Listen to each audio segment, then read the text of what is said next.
An entire week has been dedicated to one of the most cherished sporting events in the world, and it's happening right here in the CSRA. Friends, welcome to Masters Week. Hey there, I'm Lindsey Vance, realtor with the Living in South Carolina team at Real Broker. And today we're diving into how the Masters Golf Tournament impacts this sweet small town of Aiken, South Carolina. Remember, we're your resource for learning all about the local lifestyles of South Carolina. If you're ever considering a move to or from the state, we would love to hear from you.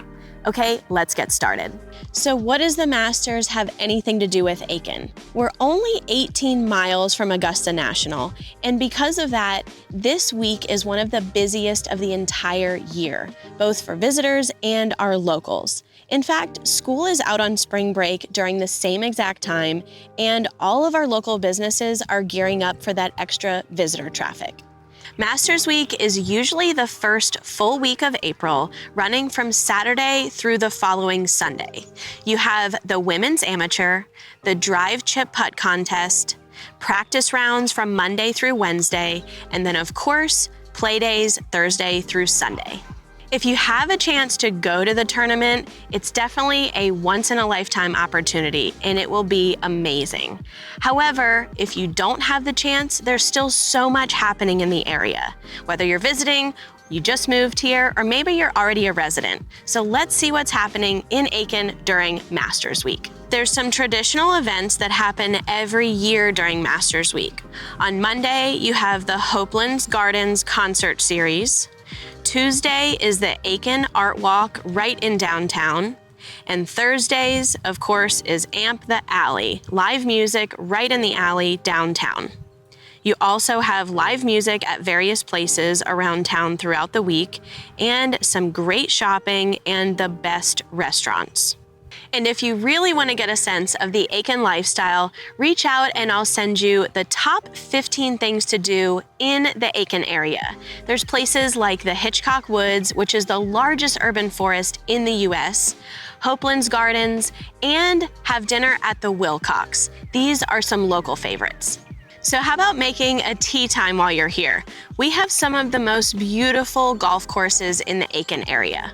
While some of them are private year-round, they do open up for public play during Masters Week.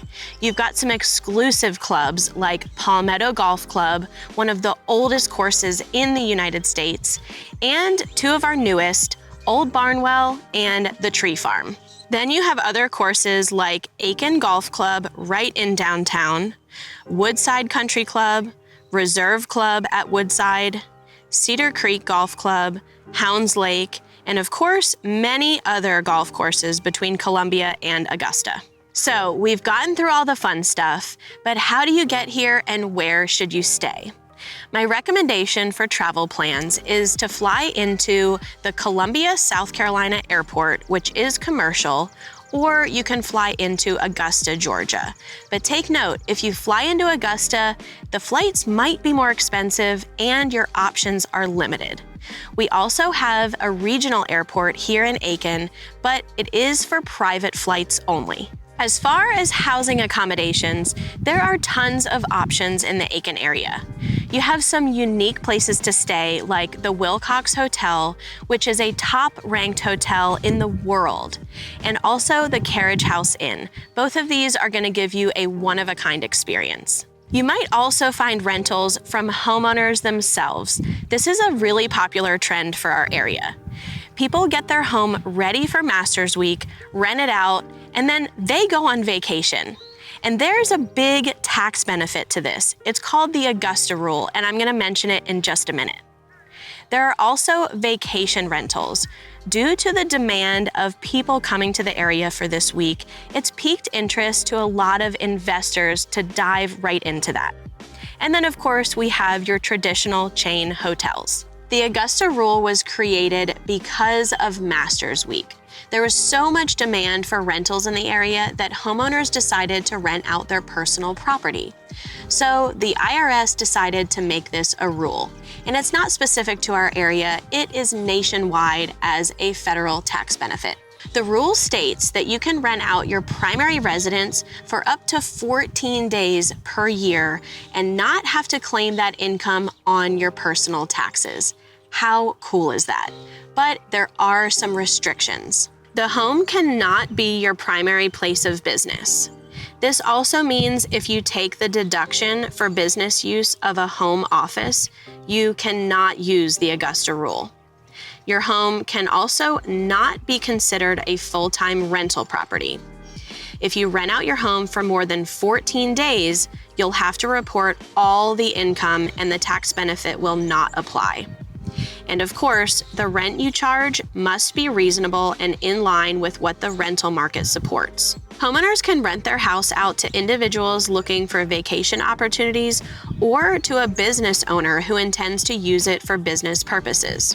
If you are a business owner and you do not use your home as your primary place of business, implementing the Augusta Rule can be a really effective strategy. You can actually use this strategy to move income away from your business and shift it to personal income, where there would be no tax consequences. For example, as a business owner, you host a monthly meeting with your board of directors. And under the Augusta Rule, your business can pay you a reasonable amount to rent your house to conduct the once-a-month meetings. Provided that the total rental period does not exceed 14 days and the rent charged is reasonable, your business is able to deduct that rent payment on the business tax return, and you won't have to report this as income on your personal taxes. Overall, the Masters Tournament is much more than a golf event. It's a unique tradition with a legacy of excellence, sportsmanship, and camaraderie. Have you ever been to the Masters or even visited the area during this time? Tell me in the comments. And don't forget to subscribe to the channel to keep up with more videos about the local lifestyle. I'm Lindsey Vance, and I look forward to seeing you next time on Living in South Carolina.